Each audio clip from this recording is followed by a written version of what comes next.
வணக்கம். இப்ப பாருங்க, மூச்சு விடுவதில் சிரமம் இருக்குல்ல, அதுக்காக ஒரு முத்திரை இருக்கு. மூச்சு விடுறதுல சிரமப்படுறாங்க. சில பேருக்கு மூச்சு சரியா வராது.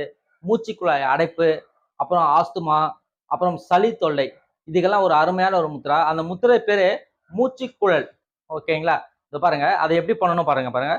2 கைகள இப்படி வச்சுட்டோம். வச்சுட்டு நம்மளுடைய கட்டை விரலையும், நடு விரலையும் இப்படி புடிச்சுட்டோம். புடிச்சிட்டு அடுத்த மீதி இருக்க பேலன்ஸ் 3 விரல்ல சுண்டு விரலையும் நம்மளுடைய மோதிர விரலையும் தூக்கிட்டு வந்து இங்க வச்சிடணும். இப்படி வச்சுட்டோம். ஓகேங்களா? இதை பாருங்க. கட்டை விரலையும் நடு விரலையும் இப்படி பிடிச்சிட்டேன்.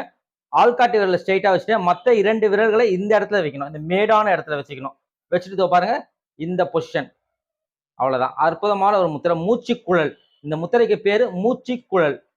மூச்சு விடுவதில் சிரமம், ஆஸ்துமா, சளி, கபம், இது ரெண்டுத்தையும் இந்த முத்திரையை வந்து ஒரு 10 நிமிஷம் தொடர்ந்து போட்டுட்டே இருந்தீங்கன்னா ஆட்டோமேட்டிக்கா சரியாயிடும். அற்புதமான முத்திரை, மூச்சுக்குழல் முத்திரை. இந்த முத்திரை பேரு மூச்சுக்குழல். இதை பாருங்க, இதுதான் இந்த முத்திரையோட பொசிஷன்.